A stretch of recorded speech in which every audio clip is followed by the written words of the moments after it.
let's see what I'm going to talk about today. And I'm going to talk about learning involvement. But to start with, let's look if I have any right to talk about that. Here is me. My name is Marina Mironyuk. I am a CELTA trainer. I used to be a CELTA trainer. Why used to be? Because nowadays, unfortunately, Cambridge doesn't run these courses. I have a few qualifications, as you see, right? And I have 17 years of teaching experience in different contexts, starting from kindergarten, finishing with business classes and corporate classes. And I have been teaching both online and offline. And again, one more thing for you to know, I like feedback. So today we are not going to have a lecture. We are going to have some kind of practical, I would say, partly practical webinar. That's why I do want you to be active. Yes.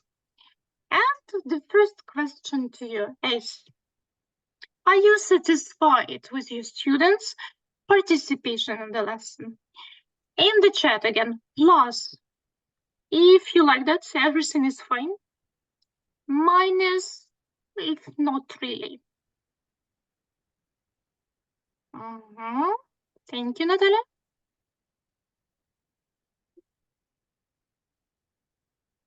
Good, mostly. Thank you.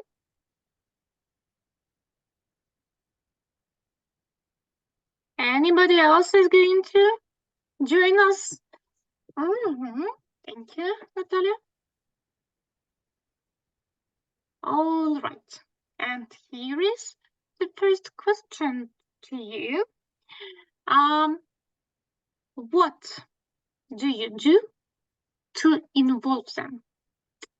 And now I'm going to send you to breakout rooms, and I want to talk to your partners, telling what you do to at least somehow make your students work. So again, do you need to speak now? Please do. Let's show that, yep, if we want our students to be involved, we can also be involved in something, right? Please, here is the question. What do you do to involve your students? 2 minutes for you to share your ideas. See if probably your partners can help with their ideas. Please join.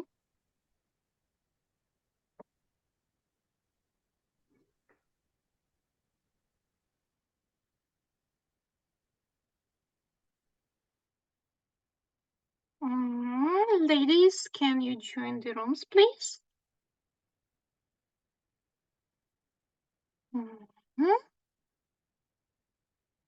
Nice. Guys.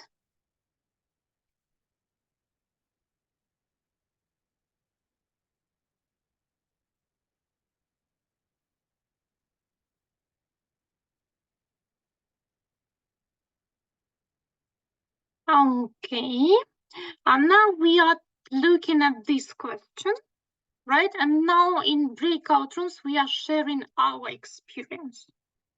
So, can you hear me, Anna?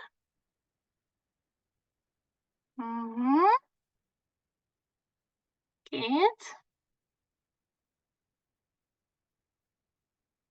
Ladies, Olena, Galina, Inna, Anastasia, can you join the room, please? Oh, okay, all right.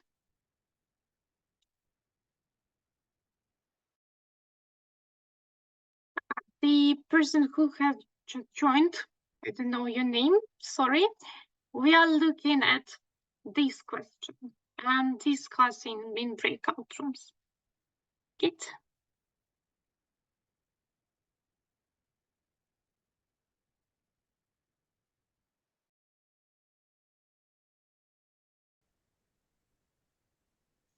Okay, have you shared some ideas here? We have. Okay, that's great. Thank you. Let's see what we have.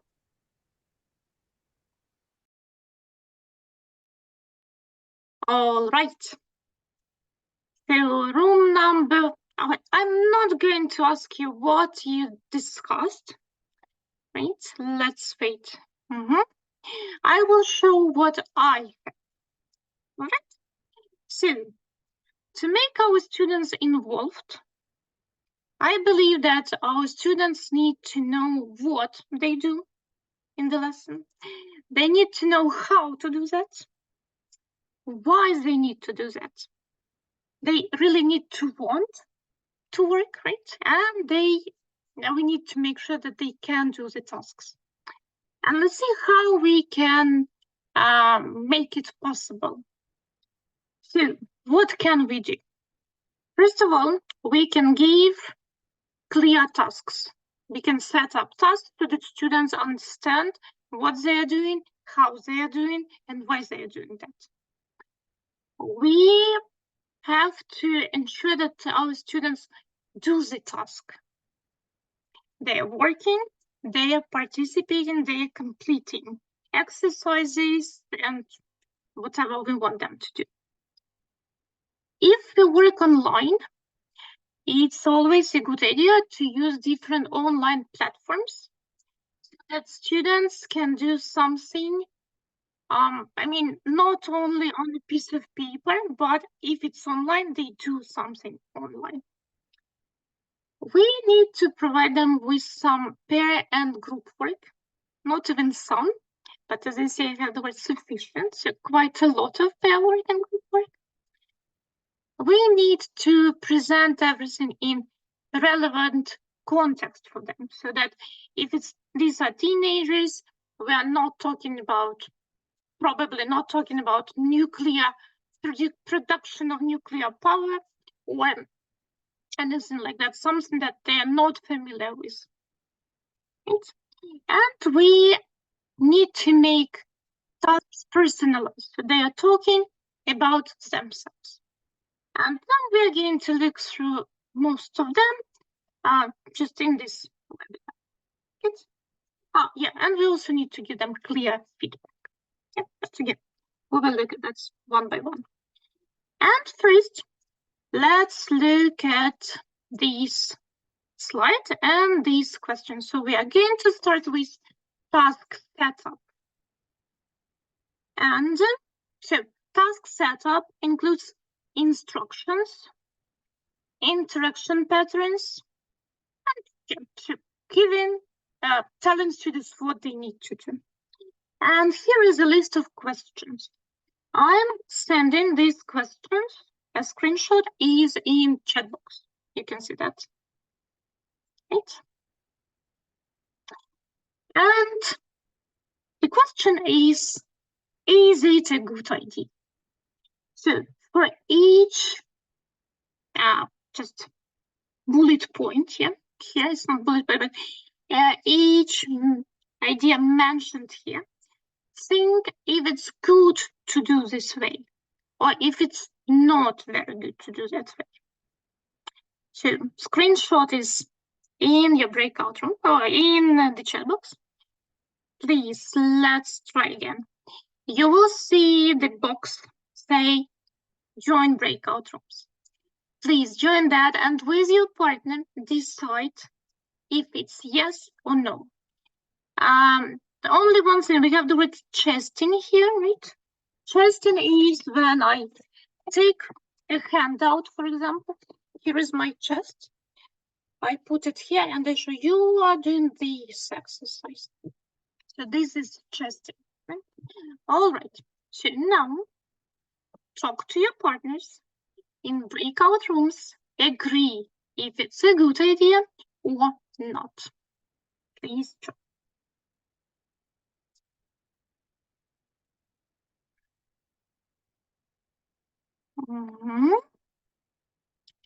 Good.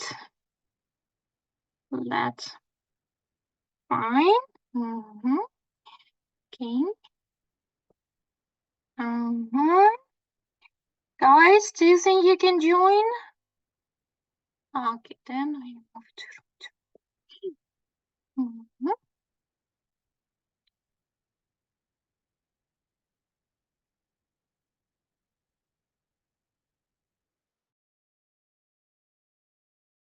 Guys, can you please, have you taken the screenshot? Do you see the task in the chat box? Natalia, Nikolai, yes, right? Good. Okay. Natalia, the next one, doesn't Natalia and Nicoletta, can you take part in our discussion? Yeah, sure. Yes, so please talk to Natalia if you see it's a good idea or not. Please, ladies. Just a minute. All that just seemed to be good ideas. Yeah. Not all of them, just think about them in detail.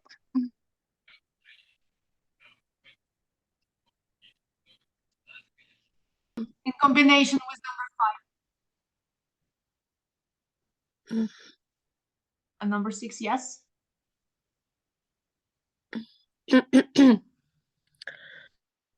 Yeah, so all of them are, I suppose, are great. Yes, and chatting on screen, chatting, no, I don't use it, but yeah, usually I share the screen and everyone can see the task, yes, and what they have to do. And what else? Polite language, yeah, of course, always polite language, yes. Imperatives, quite, again, like simple and not like. All right. Ladies, I hope you are here.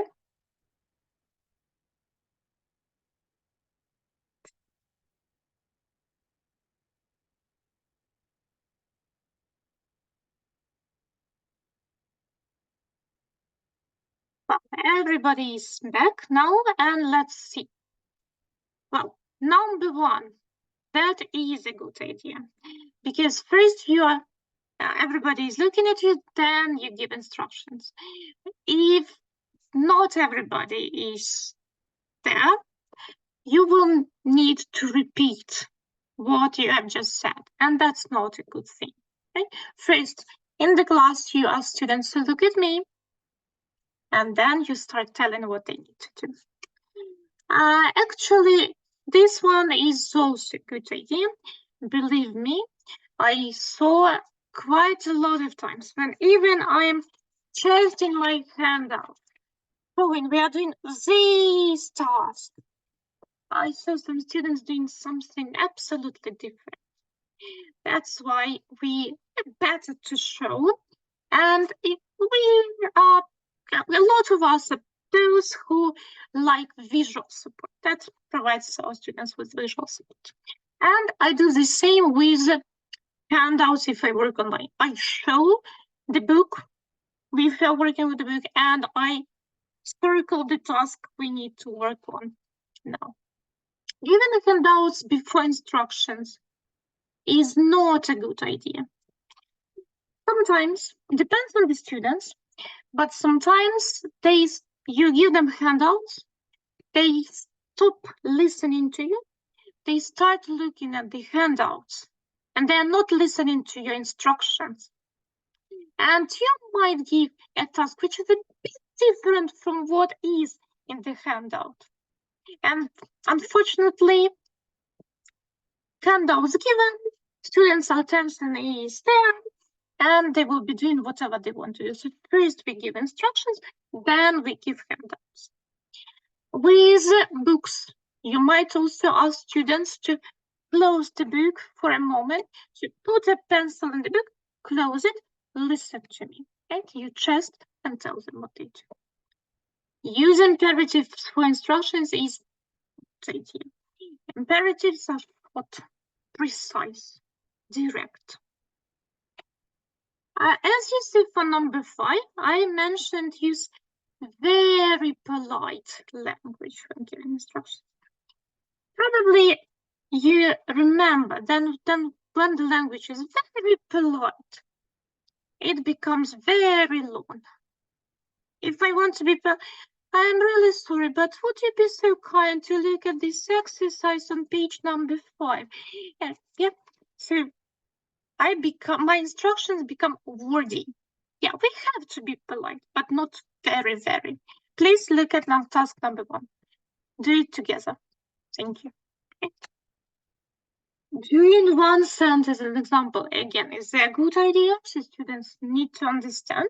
Sometimes after instruction, they still do not understand what to do. So we give one example. When the task is difficult, it's also a good idea to use demonstrations. And for question number 8, let's be honest. How often, when you ask a person, a student, especially if you work with, no matter, it doesn't matter. You ask your student, do you understand? How often do they tell you, no, I don't understand?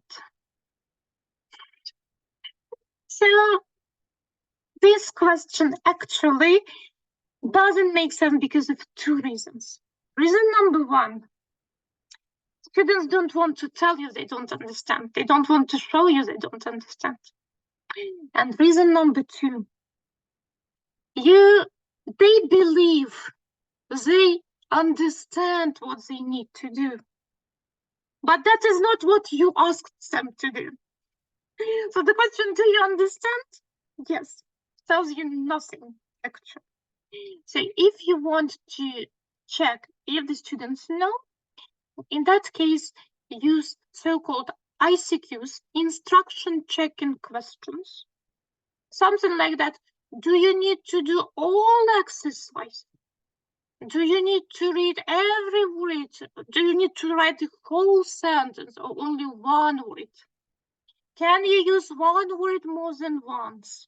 So these are questions that, again, help students probably grab what was asked from them.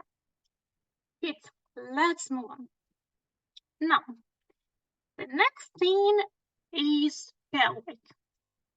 Imagine now we have now 15 participants here. And I will decide to ask you about your plans for the weekend. And I will start asking each of you. And honestly, let's be honest, if you have some plans, your answer will take for about 1 minute, probably 2. And I'm a polite teacher, right? I want everybody to be involved. I will ask everybody. And we will spend 30 minutes on me listening to your plans. And if you have a 45-minute lesson, not much will be left for the rest of the lesson. That's why a pair work is a very important thing. In this case, within 2 minutes, everybody will speak. But I know that teachers are a bit scared of pair work. Let's see why. Here are some fears that the teacher might have. Please read the fears. In the chat, drop the number which fear you have.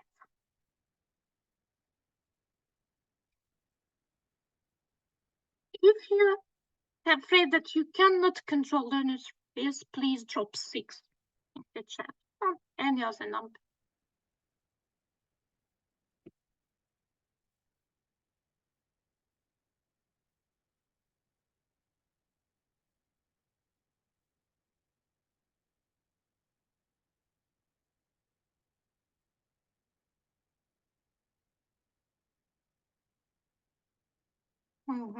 Thank you. Natalia, I know that you are Natalia, but you know, your name is written Rivne. It's a bit confusing. Oh, okay. Hello. I'm sorry. Thank you, Natalia. Natalia's are the most,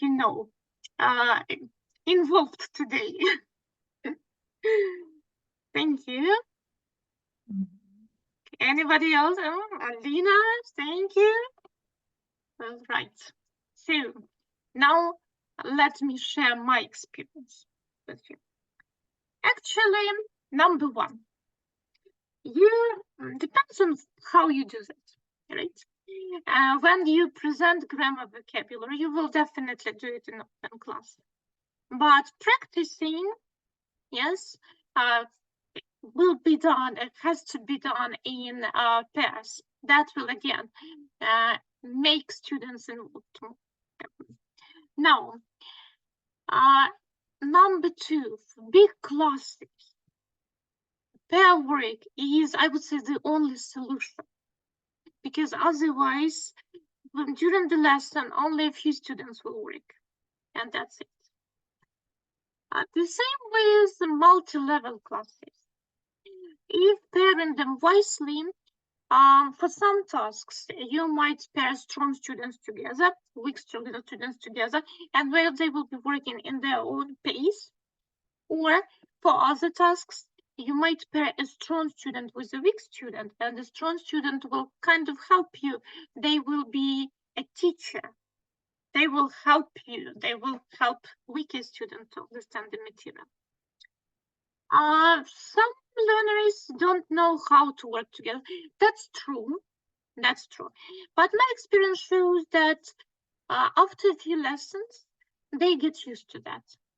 But you're right, that is something we need to teach them. We need to teach them how to collaborate. Number 5, that's also true. They sometimes do not contribute in pairs, but I would say there are a few reasons behind that. Reason number 1, students do not feel confident. In that case, it might be a good idea to pair them with somebody they like. Sometimes they are not very talkative, even in their native language. That's why we might give them clear roles. And again, we teach them how to work in pairs. And one more solution, instead of putting them in pairs, you might put them in group of 3. Number 6, you cannot control learners. Well, in offline teaching, you will still hear what they're saying. In online teaching, on the one hand, yes, when we have different rooms, we cannot hear what's going on in different rooms. But in Miro, we have that, not Miro, in Zoom, we have, when we send students to breakout rooms, we can see if their microphones are on, if they are talking, so that at least we can see if they're participating. Then I know that some teachers at the beginning of online era, they worked with 2 devices and they monitored using 2 different devices. But to me, that is a hell no. Yeah, and let's come back to the previous points. If they know how to work together, if they have something to say, right? And I would say if you build good rapport with them, friendly atmosphere in the class, they will work. If not, in online teaching in Zoom, you can mute them, yeah, or you can put them in waiting room for some time, telling them just relax a bit, and when you're ready, I will let you back. Number 7, we can differentiate 2 different noises, right? When students work in pairs, it is this working noise. And this is a good thing. You hear them talking. If they start shouting, that is a bit different. But I will be honest with you. I used to work in a state school, and I'm still a child of Soviet system. To me, getting used to noise was, it took some time to get used to that. But now, I like when people talk, not when they sit silently, because when they sit silently, I feel, confused. And when they are silent, it means that something's wrong with the task, with the lesson, with the materials they give them. Number 8, that's true. It's impossible to correct learners. I mean, it's impossible to correct everything learners say when they work in pairs, but it's not a requirement. Imagine me, just can you imagine this situation when you learn a new language and somebody starts correcting your every mistake, every single mistake? I believe at some moment you will be disappointed. You wouldn't want to learn anything at all or say anything at all. So the idea of learning the language is at some point, yes, to make yourself understood. And that is what pair work helps. Students try to make themselves understood. Okay, now we have a page from the course book, and that is Prepare course book. And I send the link to the bigger page in the chat box. Look at the you've just got 2 messages from me. First one is the link. The second one is a picture, ignore that. But the first one is the link to Prepare course book. Picture. Can you please open it? Here's it.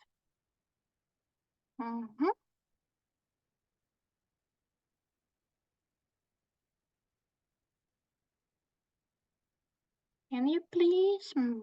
Thank you. If not, I will send you a screenshot.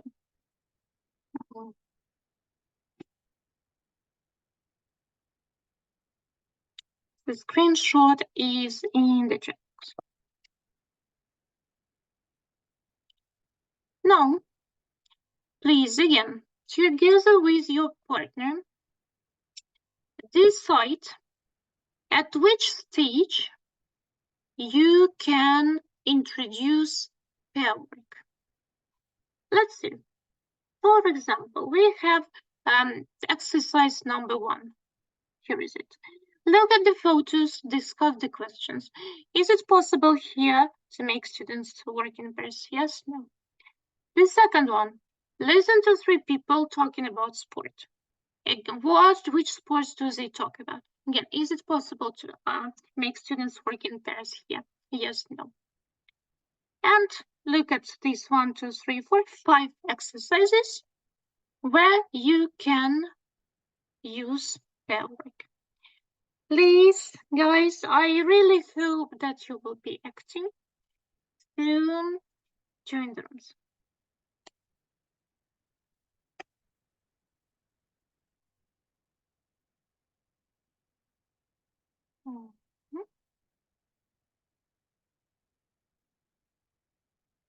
Guys, can you see the link? Anybody else is there to join? Okay, good.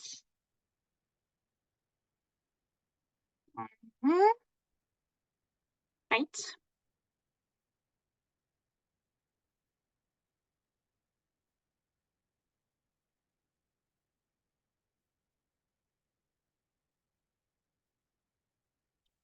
Ladies, do you think you can join?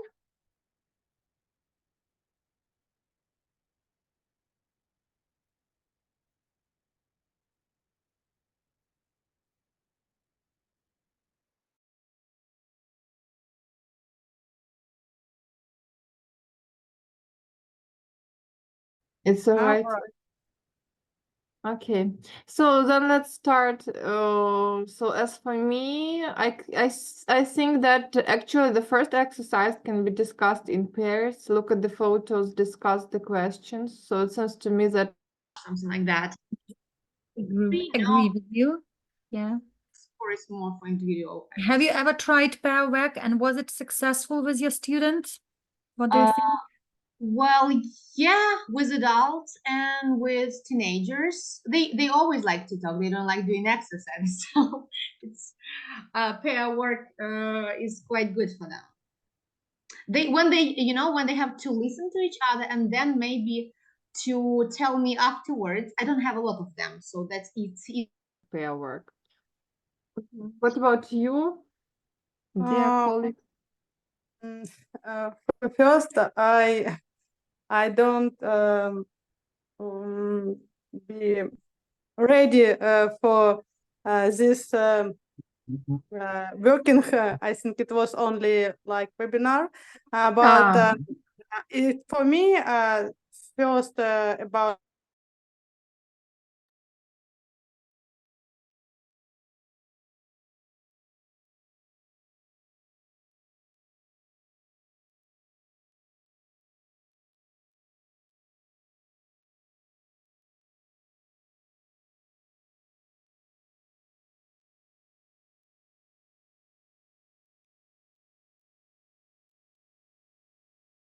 All right.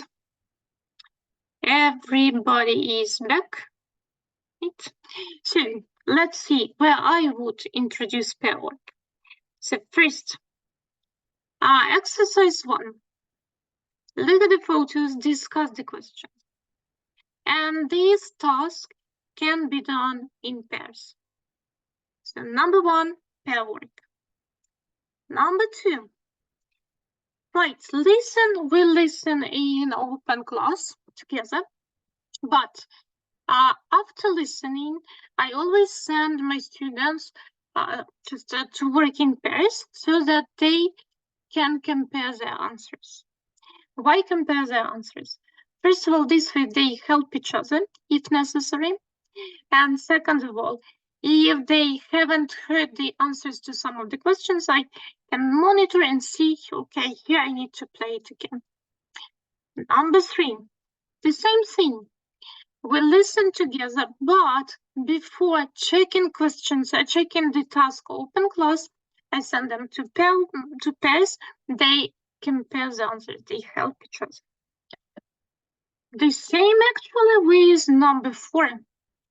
They complete individually, then they compare the answers in pairs, then they come back if it is online, and we check together. If it is offline, again, they worked in pairs, then we work as the whole class, see what they have done. And number 5, these are again questions for them to discuss. So definitely it's better to ask them to discuss these questions in pairs or small groups, not in as a whole class, as a whole unit. So as you can see, out of 5 tasks, all of them can be supported with pair work. And it's a good idea to support it with pair work. This way you will make your students speak more. Now, you remember, I hope that I also mentioned the context, because we need to remember our students' interests, about what they like, what they don't like. And let's look. These are 2 course books. And as you see, both of them are about reported speech. So grammar is reported speech here, right? Please look at the context. Which of these contexts will be more interesting for you students? 1 or 2? Please drop in the chat box.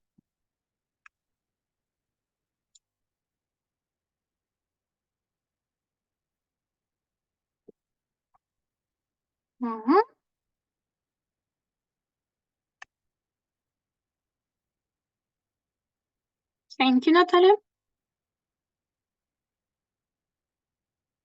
Very Anybody else is ready to share?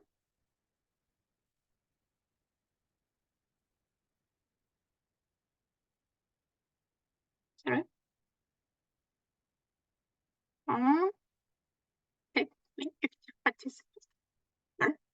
Okay, lovely, thank you. And what about this one? We now have used to.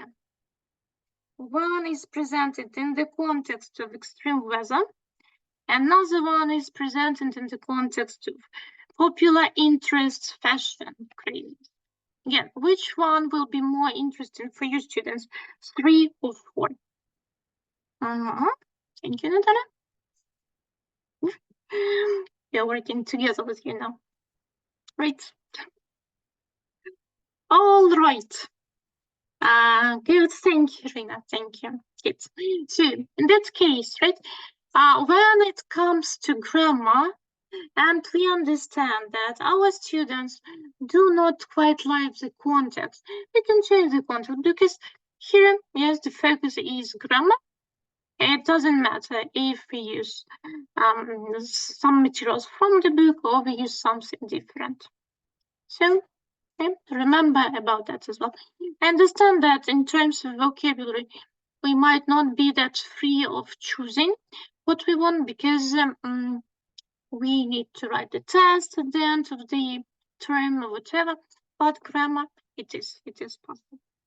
Now, as quite few of us work online, now let's have a look at how we can adjust the tasks. Because, you know, I was thinking yesterday, right, that to me, if it is working online, then simply asking students to write something in their books might be not enough. And unfortunately, it happens that not all students have access to the books. So for me, online teaching has to somehow be online. So we have 4 tasks here from different course books. And again, let's try again. Here is the link with these screenshots.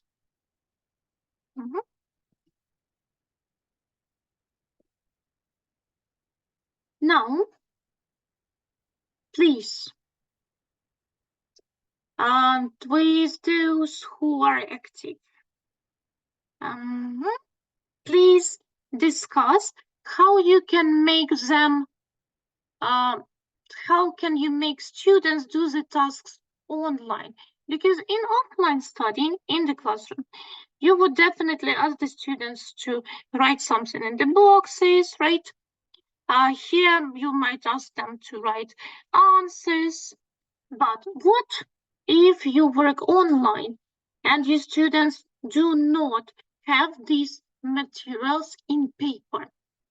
How can you make them really work and really do the tasks? Please, the link is there. If not the link, here is the screenshot. Right. Now, please, let's see how it will work in breakout rooms. Now, please join and decide with your partner.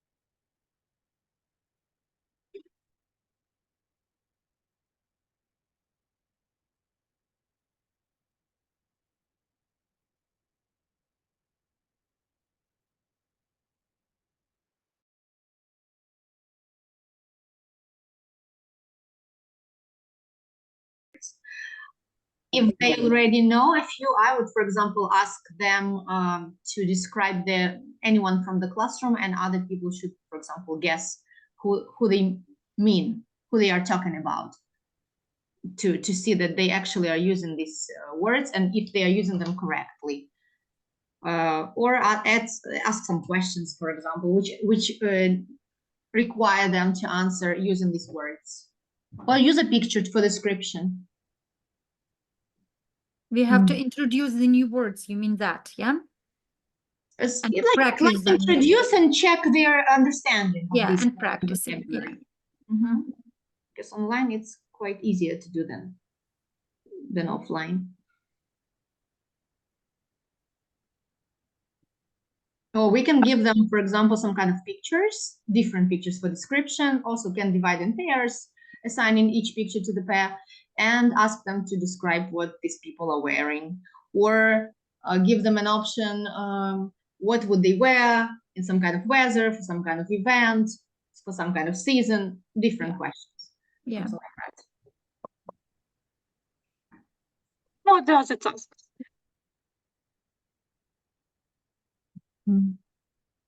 So nice ideas, Natalia. You have explained everything very clearly to us. If it was the task, actually. That's how I usually do. Nothing to add, you know. Yeah, because offline, of course, you would create different corners, bring some kind of clothes, like if you have this ability. Oh, bring even. Well, yeah, if you have that possibility, why not? Or paper toys, if the kids or real toys to You're dress. very creative. I work in a creative school. Yeah, I see. That's why, yeah, we use it all the time. Or even draw on the blackboard. Why not? Okay, I see that you like clothes the most. What about the tasks? Okay, fine. Then let's come back and I'll tell you what I do. Okay.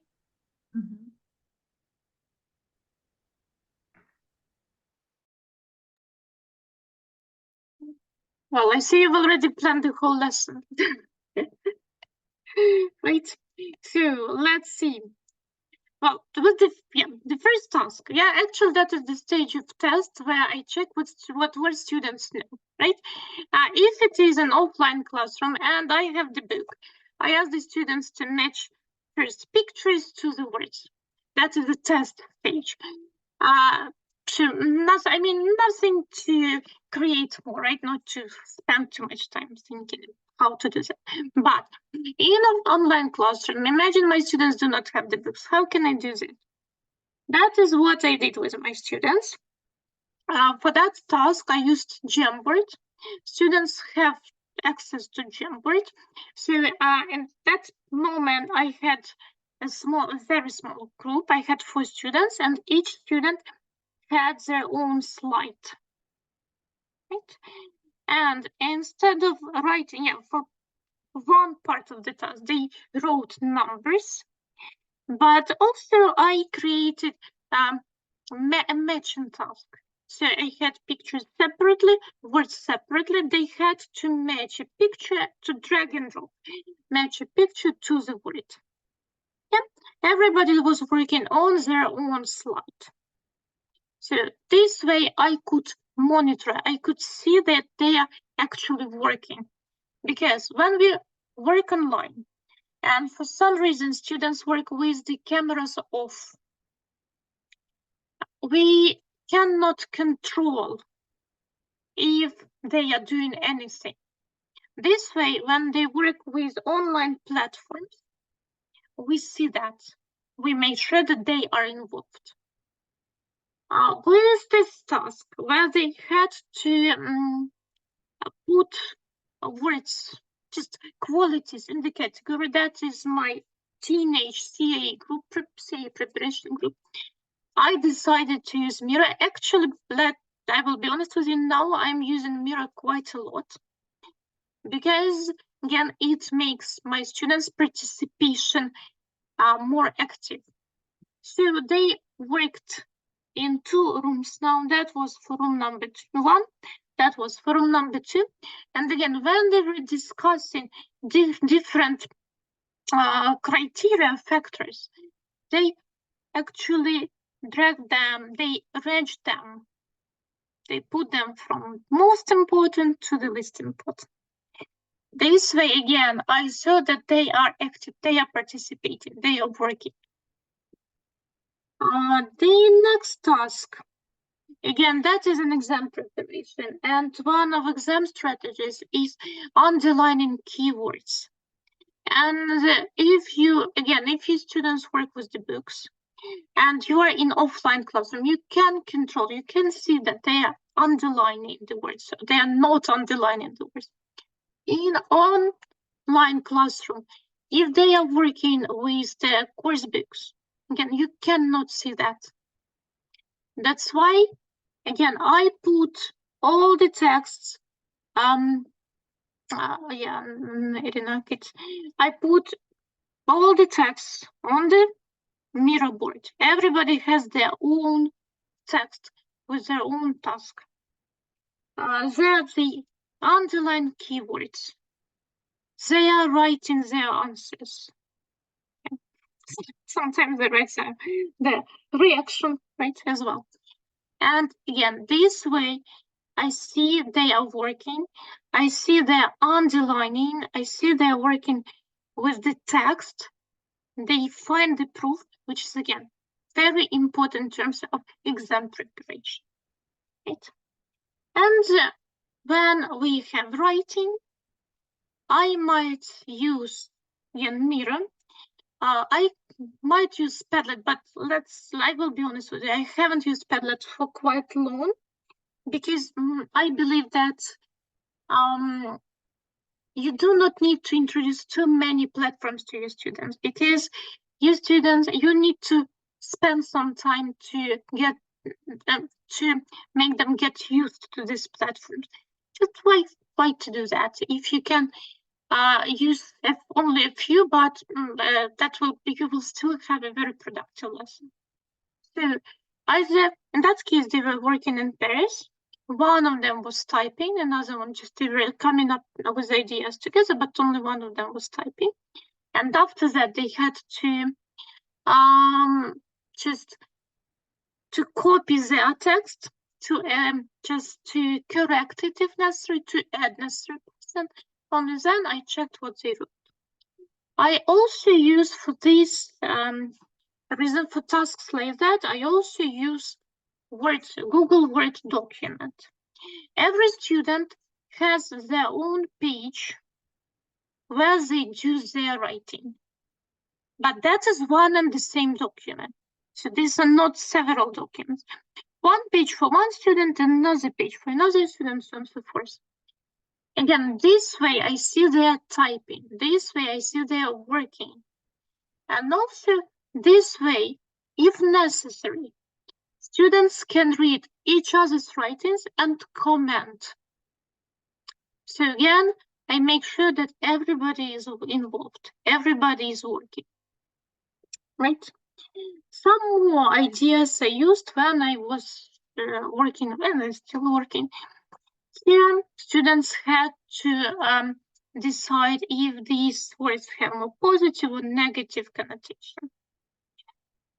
In these exercises, they had to find and correct mistakes if necessary. In this task, students were writing sentences with new vocabulary, but making them true about themselves. And when the sentences were written, they could actually read the sentences of each other and tick if it corresponds with their ideas, with their life, cross if not. So again, this is how I can do it online. With offline, you can, instead of, reading everybody, it can be, they work in pairs. Once they read each other's sentences, say if it's true about them or not, then you regroup them again and they again read each other's sentences and say if it's about them or not. Right? that is Mira. And now, by the way, for Ukrainian teachers, it's free of charge. They said it would be free of charge till the end of the year 2023, but actually it's already January. I haven't heard any news from them about that. And but again, free of charge so if you do not want to pay for that, you still have a few boards, right? If you do not work with too many students online, you can use one and the same board, but just separate the lessons, right? Or yeah, quite similar activities were done using Jamboard. Again, target language, students wrote their questions with this target, and then they looked at each other's questions and they discussed the answers. Again, Jamboard. Here is one and the same task. I simply copied it 4 times so that 4 students could work, and they were doing the task on Jamboard. Again, last year when we had some issues with electricity, I used Jamboard a lot because it was easier to work there when there was problem again with slow internet and so on.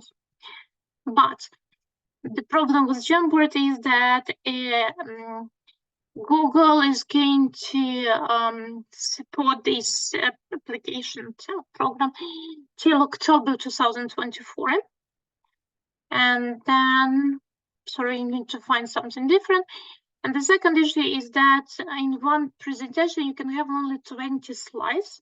So if you ask your students to work on separate slides, you cannot create a lot of them.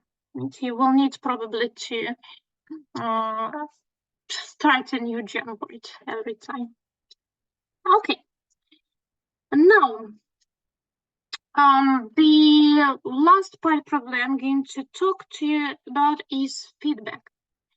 And feedback is when you tell your students, okay, let's start. Feedback is when your students tell you the answers and you tell the students if the answers are correct, and just make it, let's say, primitive, right? What feedback is. Also feedback, if it is a spoken task, feedback might be when your students tell you their conclusion, their final result, what they decided, what they agreed on.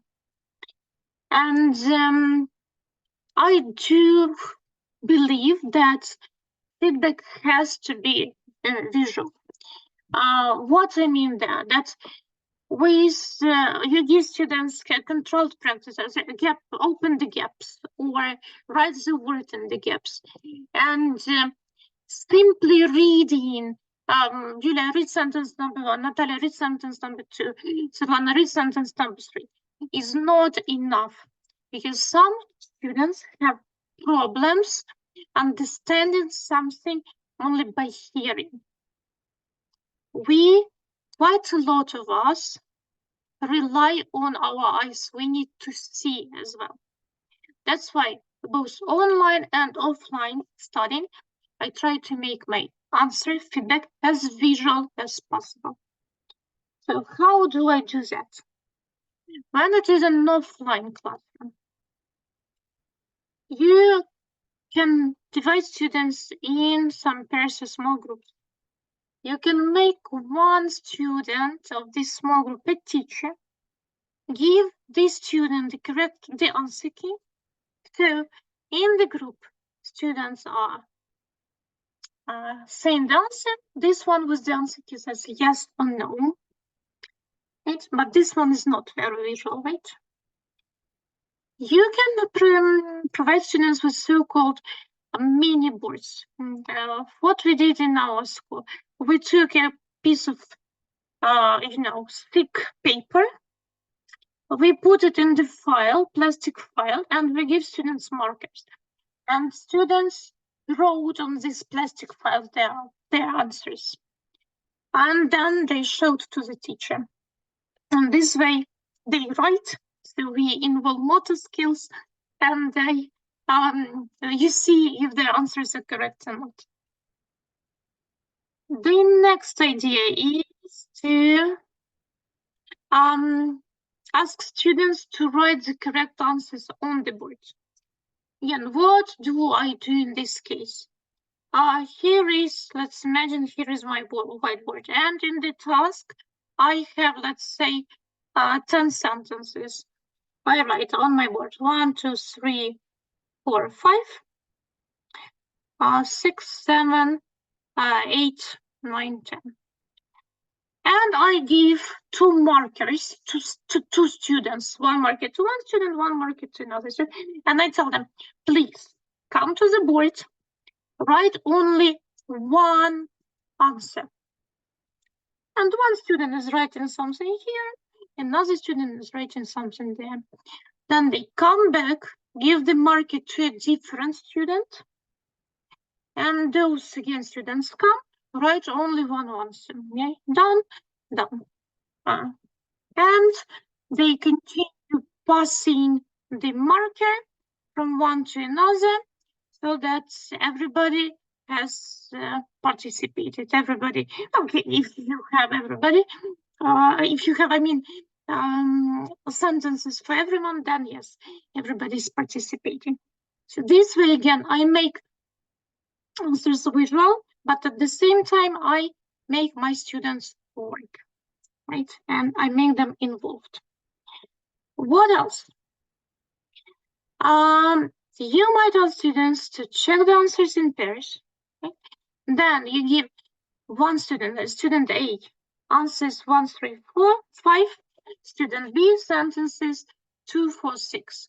And they are checking each other, right? I tell you, okay, Svetlana, number 1 is blah, blah, blah. And Svetlana tells me, yes, you are right, and no, you are wrong. Okay? And this way, we are helping each other and checking each other.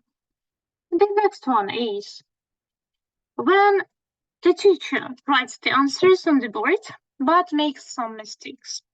And, you might ask me a question, okay, so while the teacher is writing, what are students doing? But I like to prepare that in advance.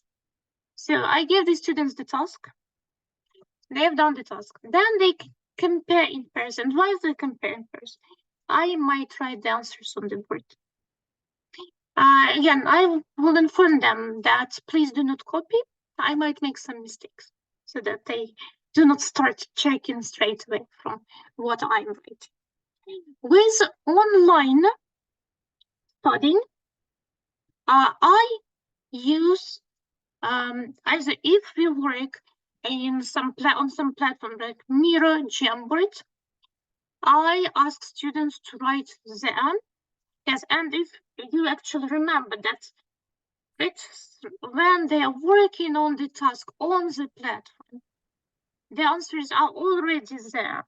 They only check themselves. But imagine that they didn't work on the platform, they worked in their course book or whatever. What I do?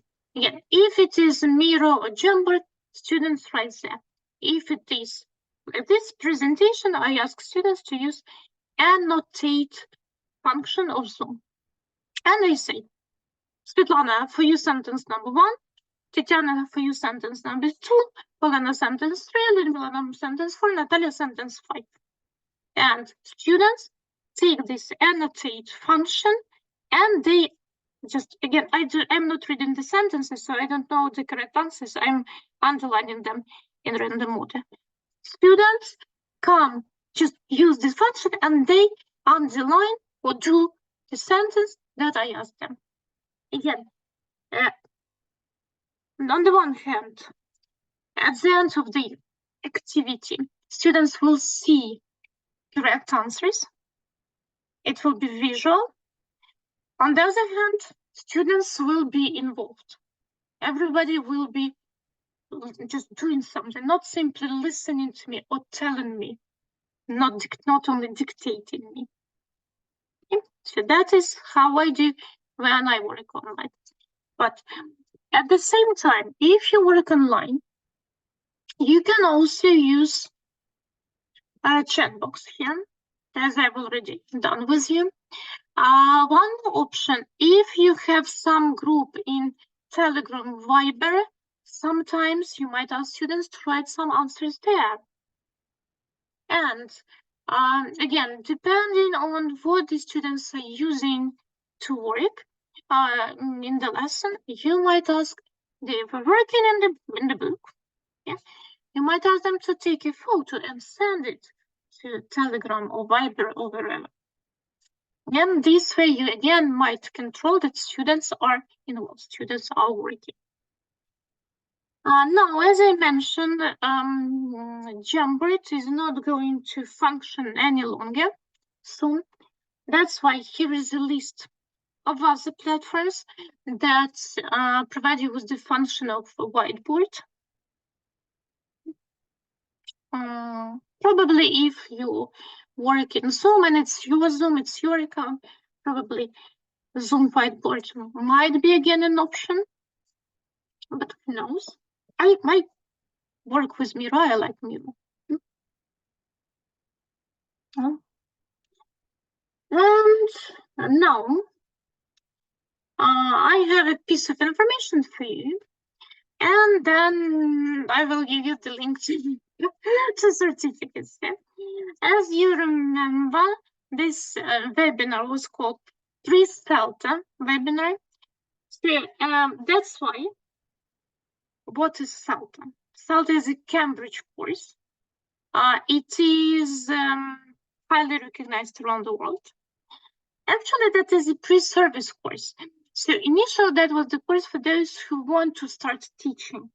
So if at some point of your life you decide to take it, you don't need to have any experience. Right? It's nothing like that. Then the course is very practical.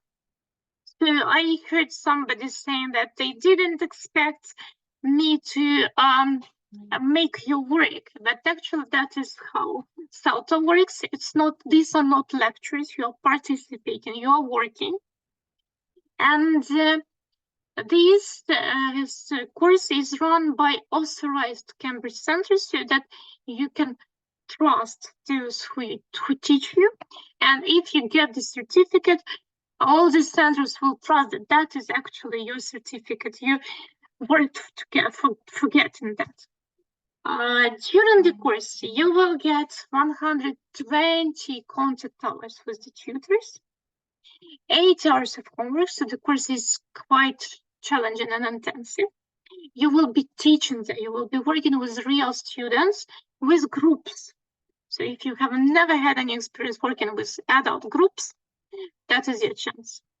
You will be writing assignments, observing other teachers, so it's a lot and a lot and a lot of practice.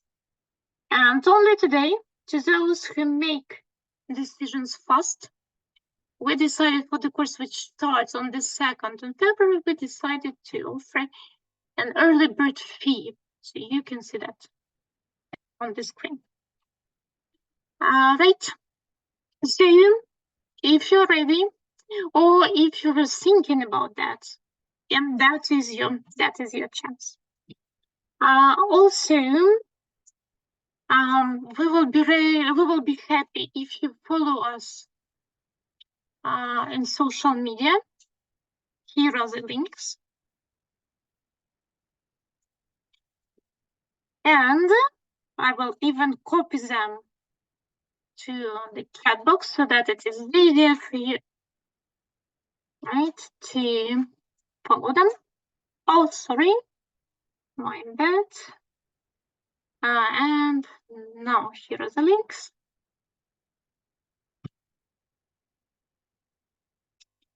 And yes, for those who were brave enough to work with me, here is the link to the certificate. There will be a recording of this video on our YouTube channel a bit later. Hope so. And so, if you have any questions that is the time to ask them. So anybody want to ask anything? Thank you, Natalia. Thank you for being active. I hope you've got some useful information. All right.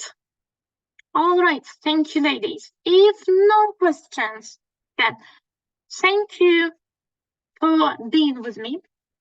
Thank you for participating. And hope to see you next time. And bye-bye. See you. Thank you. Bye-bye.